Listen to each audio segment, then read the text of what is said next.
This is the way nightmares begin, or perhaps end. Very simple, direct, unadorned. Incredible, and yet so terribly real that even while they're happening, we live with them and digest them and assimilate them. We were preoccupied with the hands on a clock when we should have been checking off a calendar. The world went on, much as it had been going on, with a tentative tiptoeing alongside a precipice of crisis.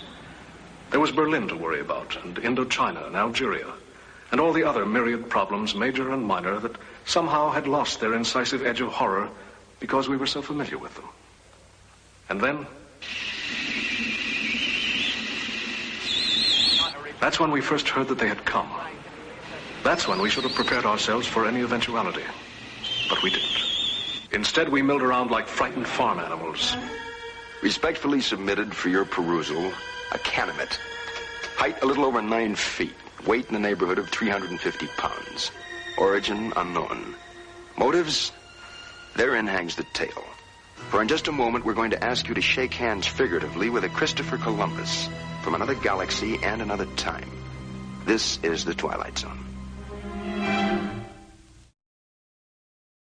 Ladies and gentlemen of the Earth, we greet you in peace and friendship. We come from a planet far beyond this galaxy. A planet far more developed than Earth, but we come as friends. Our intentions are honorable.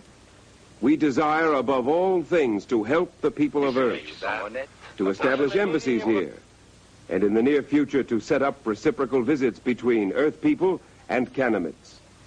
Although we know your language, our own methods of communication are mental rather than verbal. Precisely why have you chosen this planet for your visit?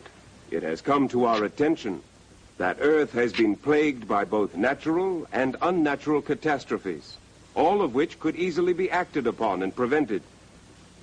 We are here to help you. Are we to assume that there is no ulterior motive? Well, there is nothing ulterior in our motives. Nothing at all.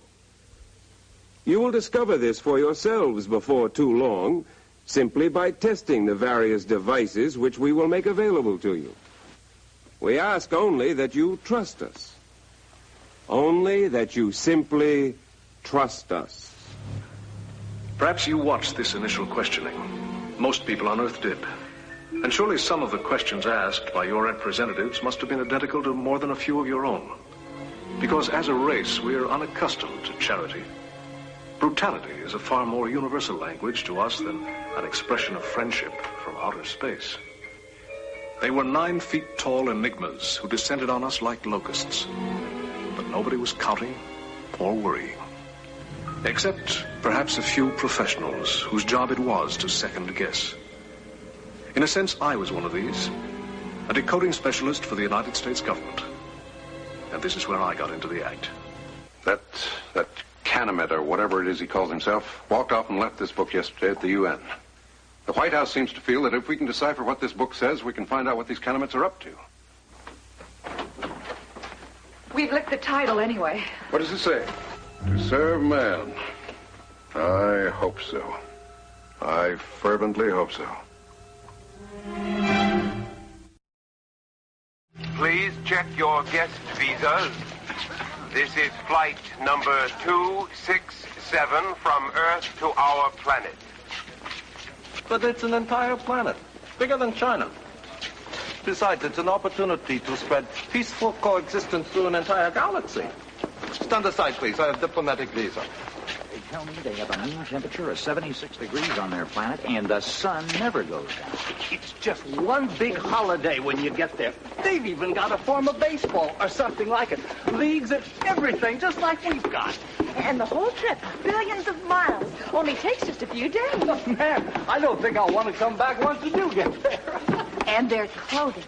It's a metallic substance, just beautiful, kind of like a spun gold. My sister wrote me.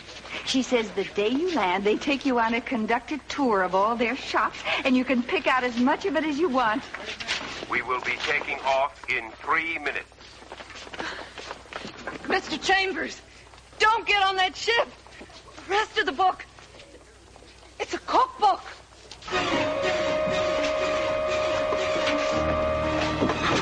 No! No!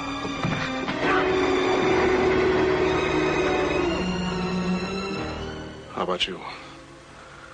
You still on Earth or on the ship with me? It